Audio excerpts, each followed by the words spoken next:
kwa nyumba sipati food, Mhm.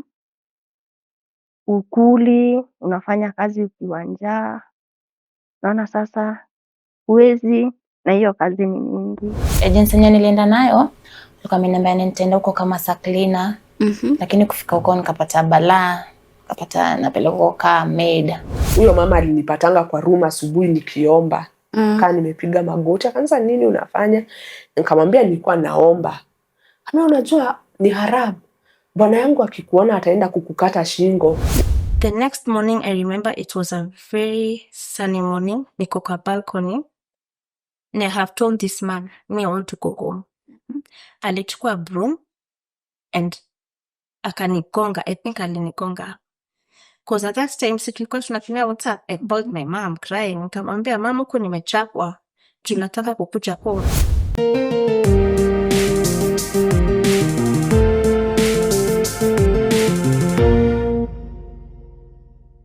Hi everyone, welcome to another episode of Fulus Africa. Now, if you've been listening to the show, you've had multiple stories of people who have worked in the Middle East. Throughout this journey, we've encountered rights issues, issues of abuse, exploitation, and violence. And here today, we have been joined by Zaina, who is going to talk to us about human rights and the issues that Kenyans who are working in the Middle East are facing. So Zaina, can you tell us a little bit about yourself? Thank you for welcoming me to this space. My name is Zaina and I work at Amnesty International Kenya. I focus on matters equality and anti-discrimination campaigns. I'm also an advocate of the High Court in Kenya, and therefore I support women on matters gender-based violence and other rights violations in the country. Yes. Okay, so when you came in, we were supposed to talk about issues that people working in the Middle East are facing, and you brought with you a document that Yes. Amnesty has worked on, and it's very thorough. Yes, so we launched this report last year in May, and it looks at the violations that have been meted upon domestic workers, Kenyan domestic workers, especially in Saudi Arabia, and tries to give recommendations to both the Kenyan government and the Saudi Arabian government to ensure that the rights of domestic workers are protected and upheld.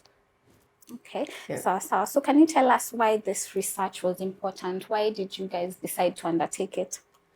All right, so this research is important, number one, because approximately 42% of the population in Saudi Arabia is made up of foreign nationals, most of whom work in the private sector.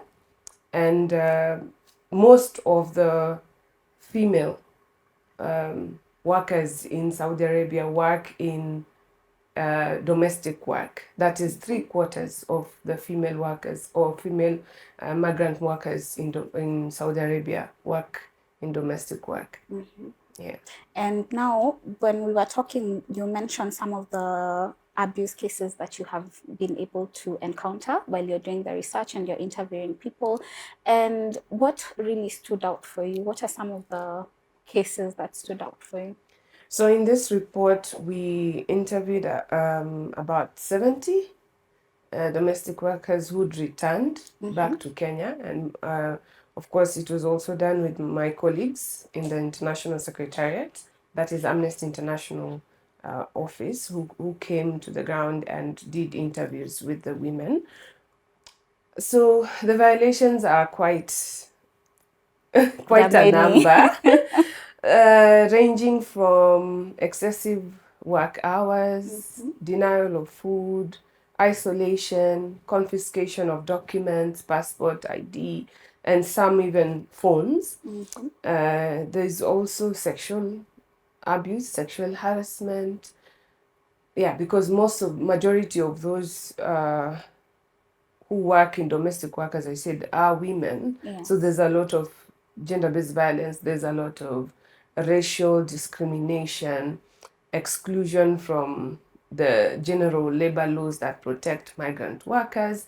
So yeah, it was quite heavy. Yeah, it must have been. At some point, you even mentioned that you needed to like take breaks because the stories were like really intense. Yes, they are very intense because you see, these are personal stories of people who've survived the violations, and they tell you how they got there, how the documents were confiscated, how they were assaulted. Some of them were quite open to share some details, and yeah, it was something. Yeah, it gets to you. Yes.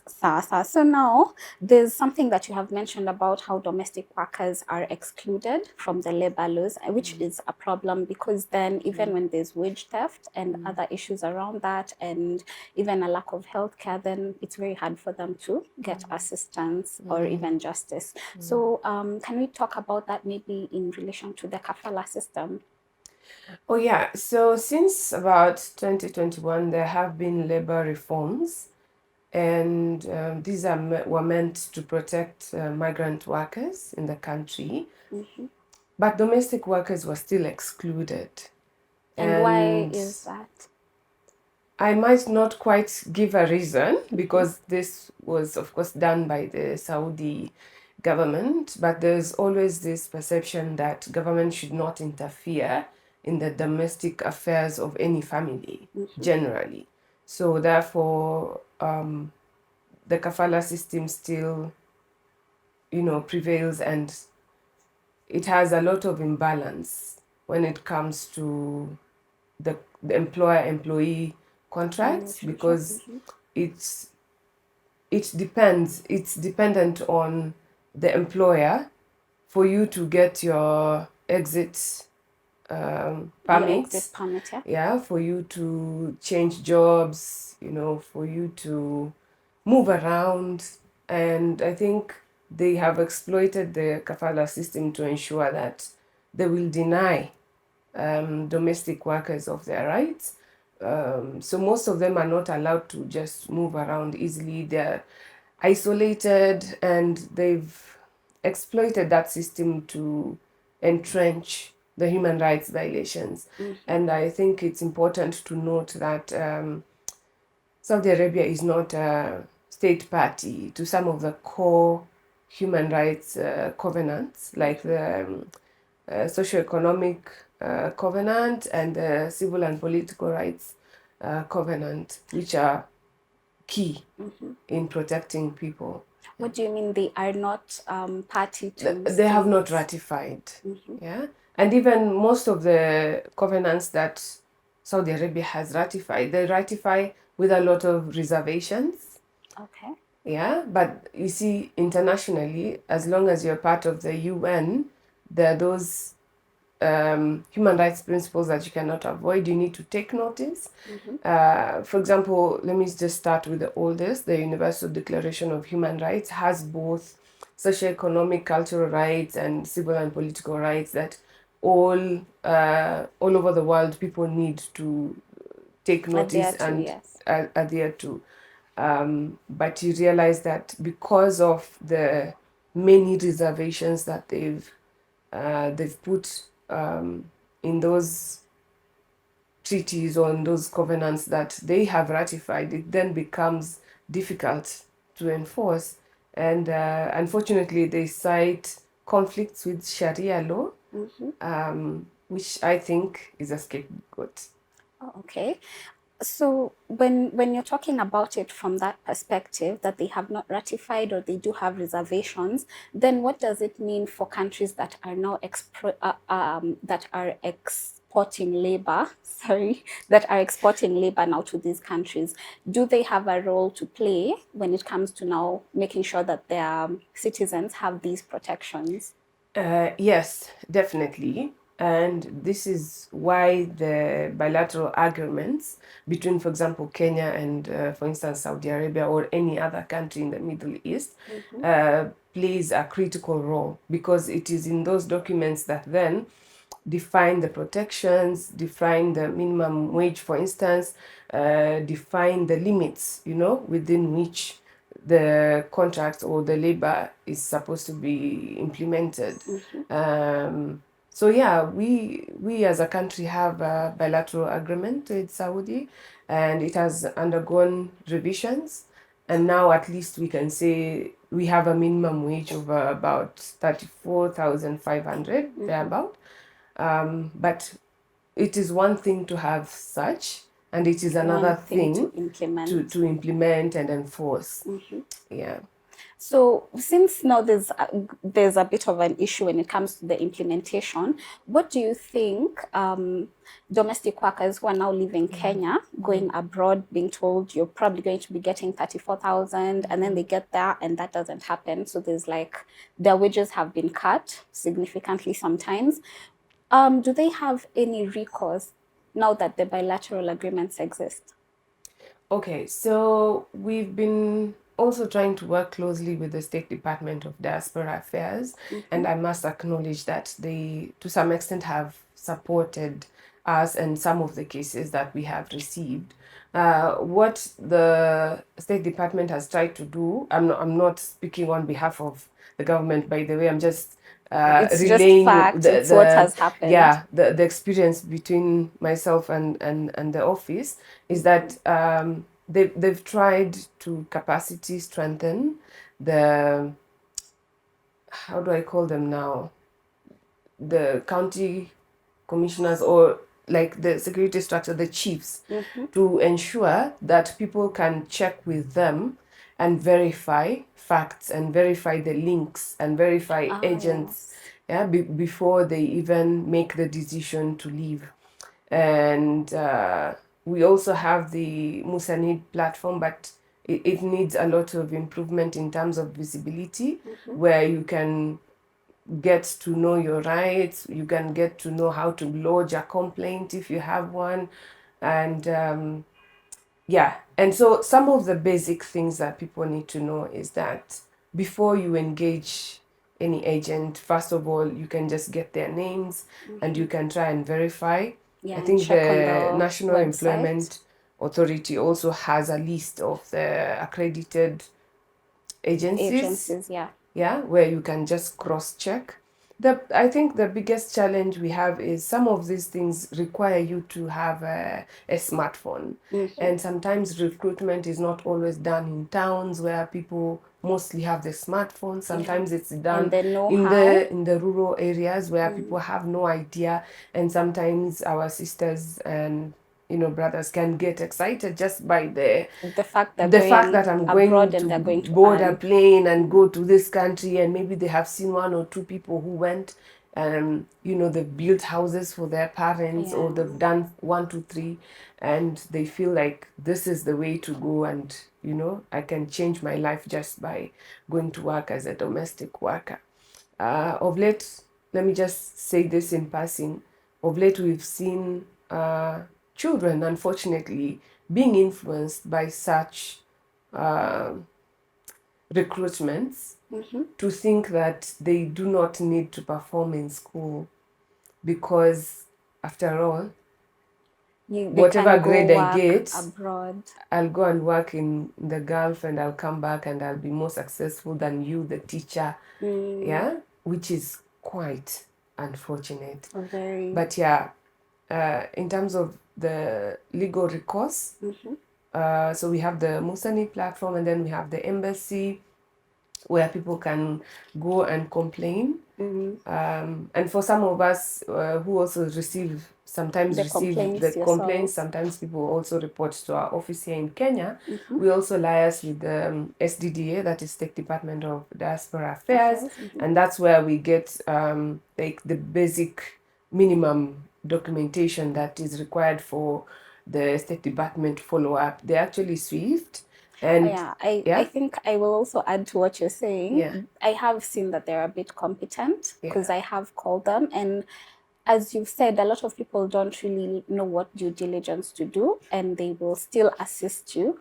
Like you can even like send in your contracts, and they can like just confirm for you if the job that you've been called for is legitimate or not. So I think they're trying. Yeah, the biggest challenge comes in when you don't have a contract. You don't have like when it's you've been sponsored directly by someone from the country.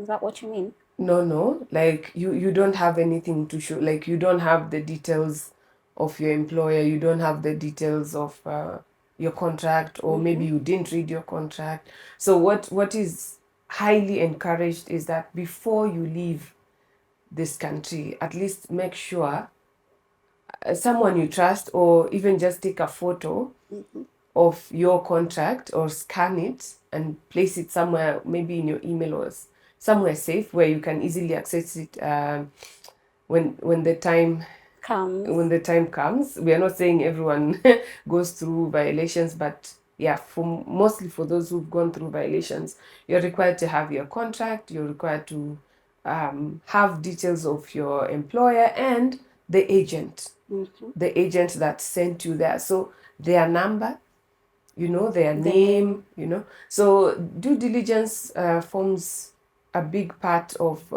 prevention of violations, or maybe, violations, exploitation. And even when it comes to resolution of whatever problems you have, it is faster, quicker when you have your documents. Now, sometimes you might find yourself in the thick of things, and you might realize that whatever happened to you is not quite the normal recruitment, and you might find yourself as a victim of trafficking.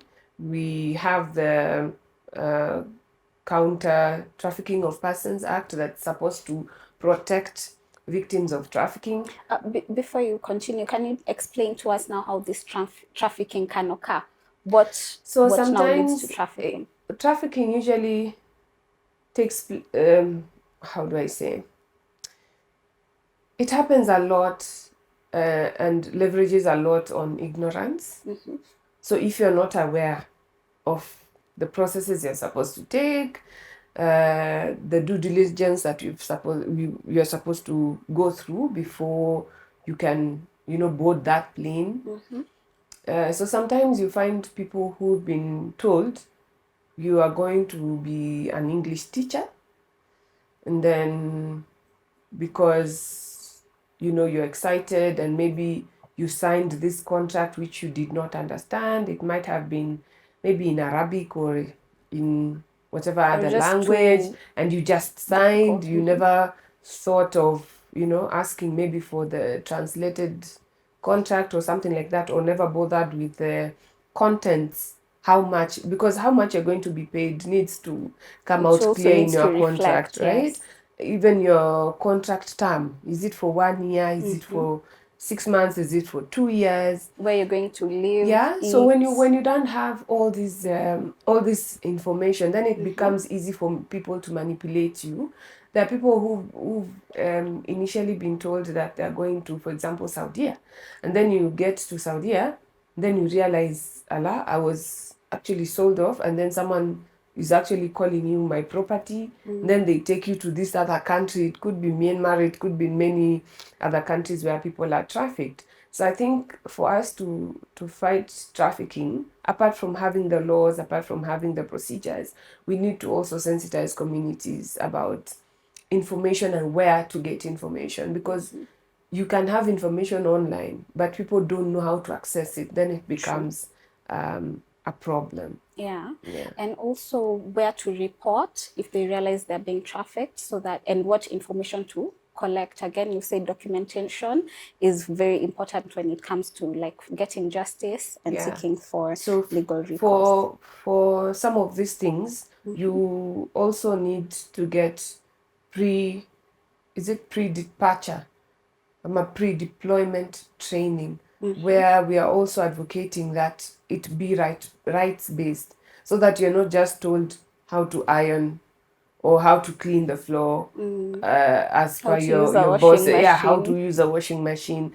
In this report, we are, as part of our recommendations, are also pushing for rights-based approach to the pre-deployment training, where the domestic workers are trained on their rights. They're trained on how to access those links or sites where they can get help, how to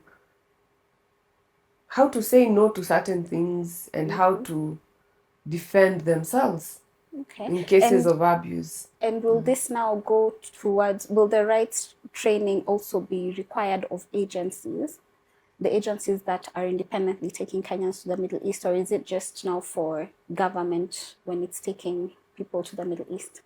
You see, it is supposed to be like all people who are going to the Middle East are supposed to be known by the government. Yeah. And if you are a domestic worker, the government ought to know, because the agent, I think there's some money that the agent pays to government the moment they deploy a domestic worker. It's a fee. I can't remember the name exactly, but there's a fee that they pay. I think it's something to do with the indemnity, so that when you come back, the resources that are going to be used to repatriate or to take you back home, the government has a pool of funds. So it all stops with the government, because it is the government that then also regulates the agencies. And some of these centers actually supposed to be under the watch of government, because you also need to know what information people are being given before being deployed. Oh, okay. So let's talk about once Kenyans are ready in a foreign land. When we were talking before, we spoke about how sometimes embassies are maybe a bit overwhelmed. So like there's a case of a lady who had come here, and she mentioned when she came buoyed, when she ran away, she went to the agency with her friend, and when it got to like 3 p.m. they were asked to leave. And of course we'll always talk about how the government is falling short and things of the sort. So how can these embassies help Kenyans? And what are some of the issues they're facing, the ones that you know of? I'll speak for Saudi Arabia because that's the focus of the report. And of course, Saudi Arabia is a huge country.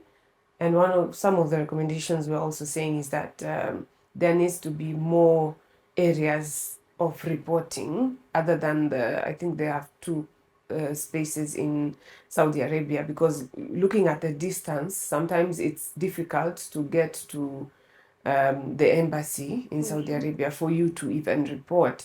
So there's the issue of distance, and we're asking that government also accredits community groups within the country to help in response, because it's easier for any survivor or victim of violation to go to their nearest community center rather than to go directly to the embassy. And these community centers, they're being run by Kenyans who are also working in the same area, or how do you envision them working?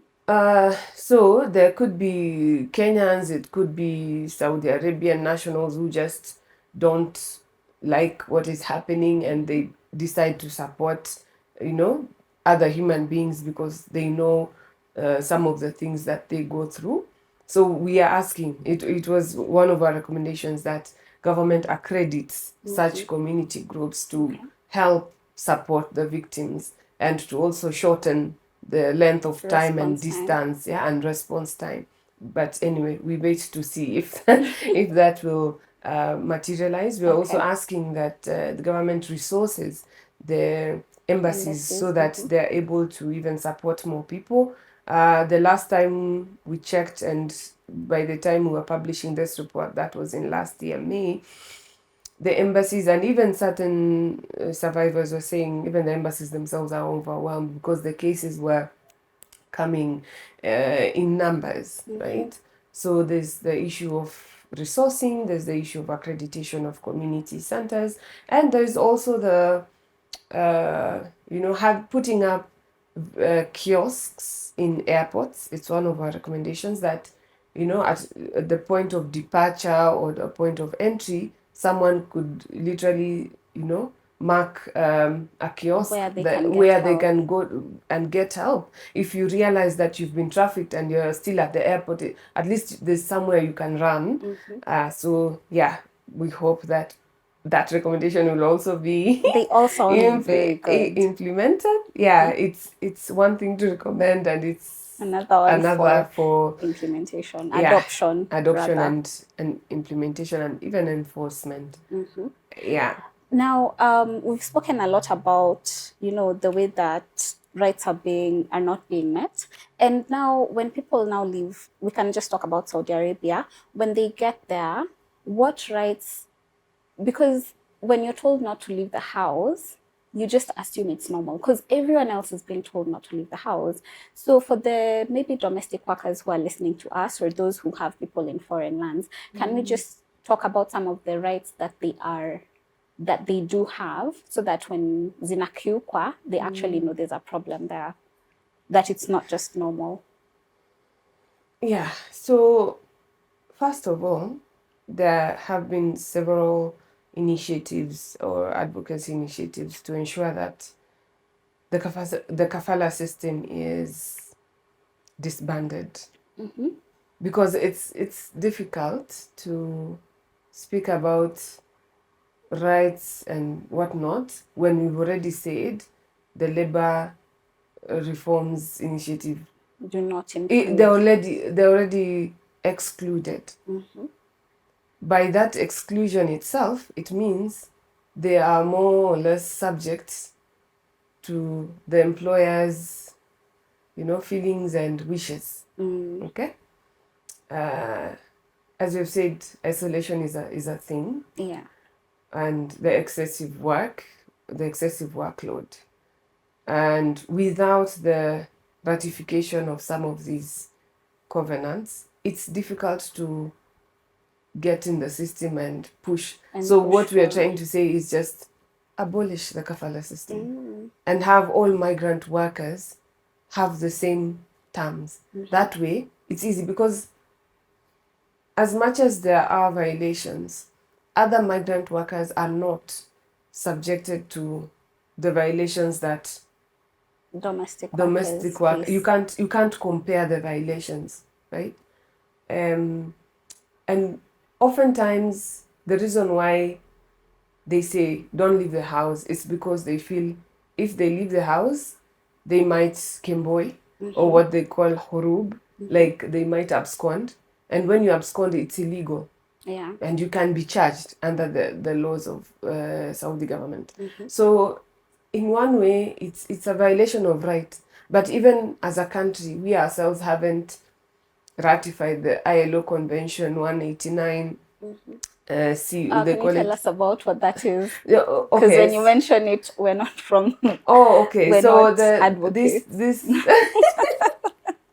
so these conventions are supposed to protect, even locally, the welfare of the domestic workers and prevent some of this mistreatment. But even we as a country have not ratified that. So you can imagine we haven't ratified that. Saudi Arabia government has not ratified that and has not even ratified the protection of all migrant workers. There's a convention there that they haven't also ratified. So you see, they are so exposed to violations that you sometimes you don't even know where to start other than landing back to the BLA and their specific contract, because also in the contract, if it has elements of movement that during this time you'll only do this and this and this, and you sign to that, then it appears that you have consented to such terms.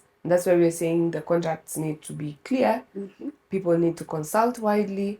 They need to get legal advice before penning down their signature to the contract. Okay. But yeah, we are actually pushing both governments to make sure that they also ratify these conventions to ensure that domestic workers' rights are protected.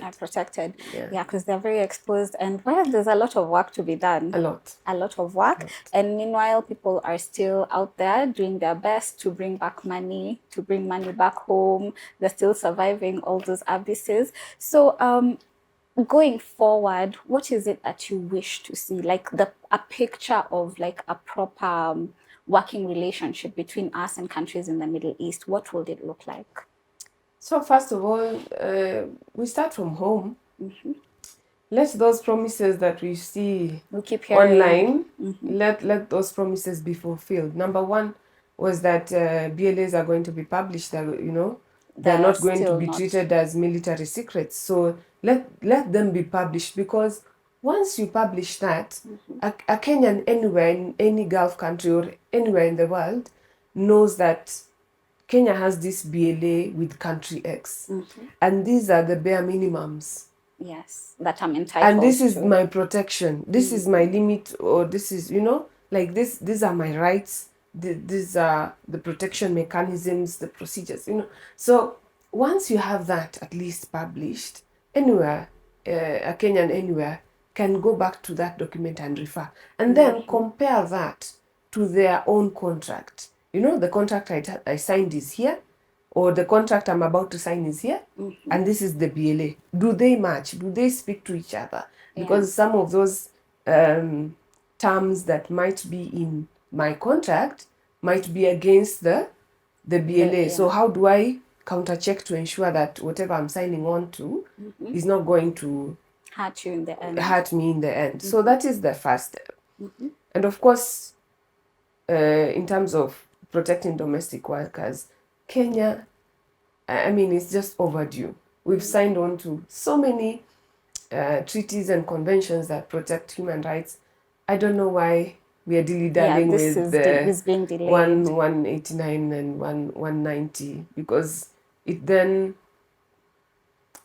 brings a lot of exploitation, whether it's outside or even here in the country. And you see, when rights are not respected within the country, then it gets to a point where someone says, well, even if I die, I'll have died trying. Instead of getting peanuts in my country, why can't I go and get that 34, 35K, or maybe some are promised more? Why don't I go fight for that? And if whatever happens, my family will know that I tried. I went to fight for my feeling is that if we treat our people better, if we make the working environment better in Kenya, we offer those job opportunities, like the socioeconomic environment in Kenya is better, then we will not need, people will not be going to such countries in a desperate mode and just wanting to get the to survive, because I think that is also why it allows too much of the injustice to happen. Because people need to go, you know. People are desperate. You can't tell them not to go. Because some of those people who've also been recruited are people who've dropped out of school because of lack of school fees, college fees. Others are single mothers who already struggled in this country to a point where they feel, okay, they need to I think if I don't do this, survive. I'll just die, you know. People are doing this out of survival mode and not really as an option. Because even right now, with the instability in the Middle East, people still want to go. You know, flights are being delayed, but people are still applying for visas. People are still making payments to agents. And it also does make you wonder, you know, the government has been very explicit about, you know, the issues that are there, but people still want to go. So and you also have survivors who've gone through the torture and everything, but they come back and you realize, I think they realize that, this is not actually, this won't work. It just won't work. I just have to go back again and try again. And I think maybe in their minds they tell themselves, because I've gone through the worst, what's the worst that can happen? It becomes normal. It becomes, you know, you build your resilience, but that's not how it's supposed to be. Everyone needs to be living in dignified conditions, you know, not risking your life for you to earn a living. It shouldn't be that bad. So once we work out our socioeconomic environment and status and allow people to flourish, I don't think Kenyans will be interested to go back. I don't think so. Okay. And now, as we are winding up, I think you can maybe give us some last words and speak directly to, you know, domestic workers in Kenya and abroad, and maybe a word of encouragement. And if you want to point fingers and say, yo, style up, we will not stop you. Okay, so there have been reforms. Implementation is still a challenge, but we hope for the best in the coming future. And for those who are already in Saudi Arabia or the Middle East countries, please always raise your voice. Sometimes it takes one case to solve 10 or 20 or hundreds. For those survivors who gave us their stories, I'd just like to really appreciate them once again, because it is because of your voice that people are able to fight for those who have not yet even boarded that plane. And for those who are here and are looking to go to the Middle East countries, I ask you kindly, have your due diligence done before you board that plane. There are cases of success, but there are many cases of unfortunate incidences that we would not wish to happen to you. You can come to us if you have any questions, or if you have any violations that you want to report. We will do our best to make sure that we relay and connect you with the State Department of Foreign Affairs, who have been instrumental really in the cases that we've handled. And we ask, can I say that I ask God to protect you wherever you are? Yeah, Thank you can. So to our listeners back home, I hope that you guys have paid attention. Remember, due diligence is very important before you leave the country, and that raising your voice, as Zaina has said, can help to solve other 10, 20, 100 cases. So for our listeners back home, we really appreciate you. Don't forget to like and subscribe. And Zaina, thank you so much for coming. You're welcome. We really appreciate Most you. welcome. So until the next episode, goodbye.